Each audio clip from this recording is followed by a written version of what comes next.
Pada satu kesempatan bincang publik di kampus UGM, ada tulisan yang dibentangkan entah oleh siapa, apakah oleh mahasiswa atau siapapun di sana, yang menuliskan ya, Praktikno dilarang masuk kampus ya. Jadi ini sesuatu yang menarik untuk kita kasih catatan di kampus yang saya kenal dulu sebagai kampus yang sangat demokratis. Apakah Gajah Mada masih merupakan kampus yang demokratis? Ya, Civitas Akademika lah yang bisa menjawabnya. Tapi kita akan bincang-bincang soal Pratikno dilarang masuk, bukan partai politik.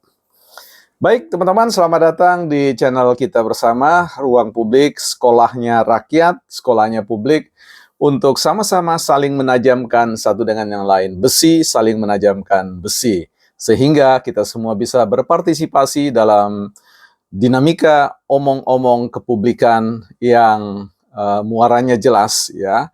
Bagaimana hasil diskursus kita ini bisa membawa sebuah pencerahan, kemampuan dalam mengidentifikasi berbagai macam persoalan-persoalan atau perbincangan-perbincangan yang harus direspon oleh karena jauh dari kata rasional dan tentu bernalar. Nah, di ruang ini kita semua saling memberikan catatan-catatan yang ketika teman-teman menuliskan pikiran-pikiran yang baik, maka percayalah itu akan bermanfaat bagi kita sekalian.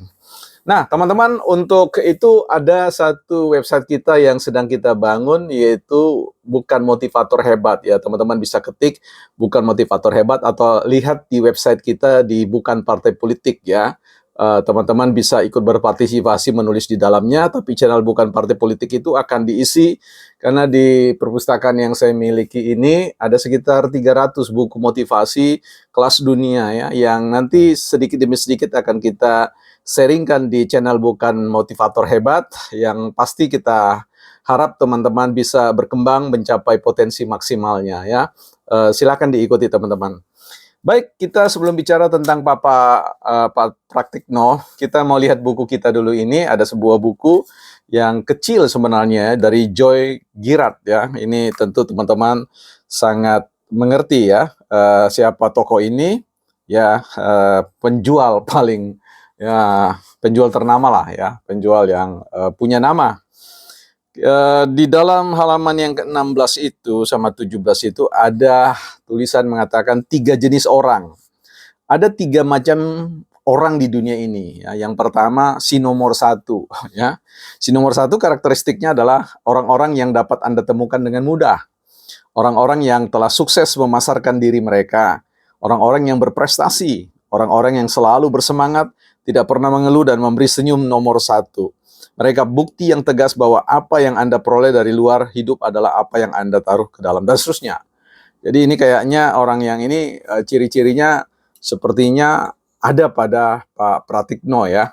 Sejauh yang saya kenal dulu ketika saya mengambil program magister ya, waktu itu saya kenal beliau menjadi salah satu guru dosen yang penuh dengan senyum dan kepribadian yang sangat tenang ya, sangat tenang sekali. Nanti kita lanjutkan.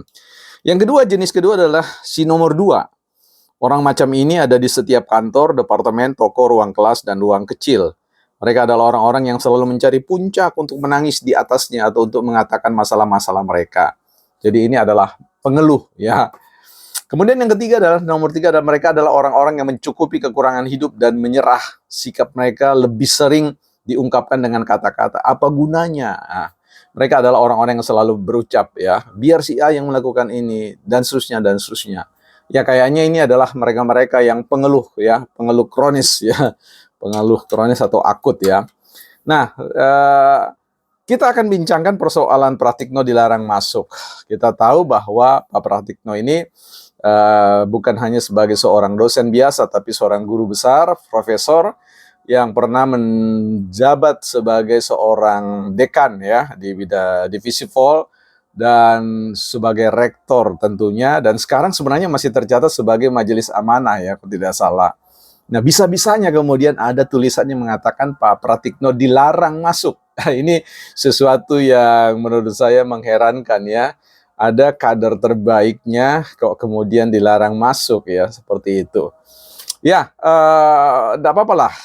Yang menarik sekarang ini adalah kita tahu bahwa banyak sekali guru-guru besar yang baik di UI maupun Gadjah Mada yang kemudian dalam waktu yang dalam dinamika politik terkait dengan putusan Mahkamah Konstitusi yang hendak direspon oleh DPR dengan rancangan undang-undang pilkada, muncul banyak profesor-profesor yang kemudian mendrive atau mendorong sebuah proses protes publik yang luar biasa dan bahkan mereka sendiri turun dengan kekuatan penuh. Yang menjadi menarik untuk kita pikirkan di sini adalah sebagian beberapa ya dari guru-guru besar itu kadang-kadang juga melontarkan ungkapan-ungkapan yang menurut saya pada akhirnya mencederai keprofesorannya sendiri. Tapi oke lah kita tinggalkan persoalan itu. Kita tidak tahu di dalam konteks tiga jenis orang itu tadi, para profesor kita itu masuk dalam jenis yang mana. Kita kayaknya belum ada kriteria sehingga teman-teman bisa membuat kriteria yang keberapa ya, yang keempat ya, jenis orang yang disebut di dalam buku tadi.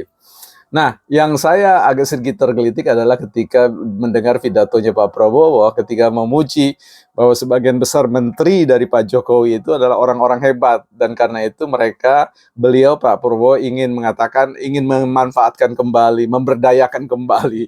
Yang artinya, kalau saya lihat ya tentu tidak akan terlepas dari yang namanya Pak Pratikno sebagai Menteri Sekretaris Negara ya, yang ya boleh katakanlah tangan kanan atau orang kedua dari Pak Jokowi ya.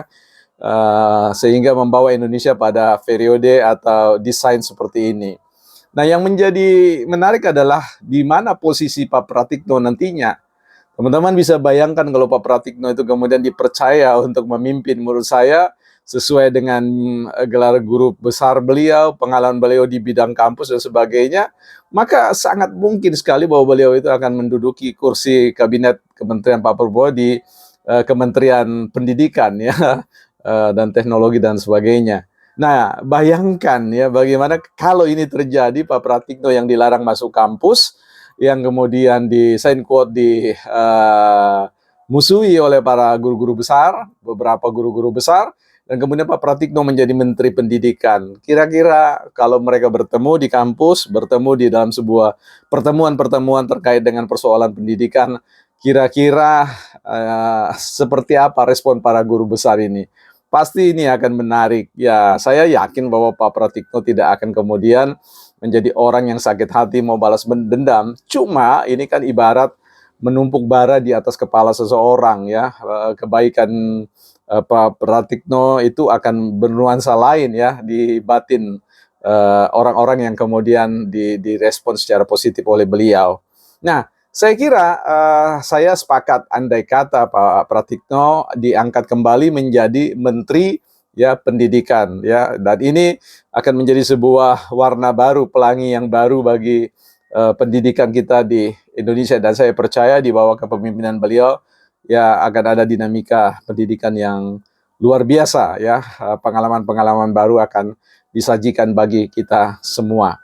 Nah, siap-siap saja kampus-kampus dan siap-siap saja guru-guru besar andai kata ini terjadi ya.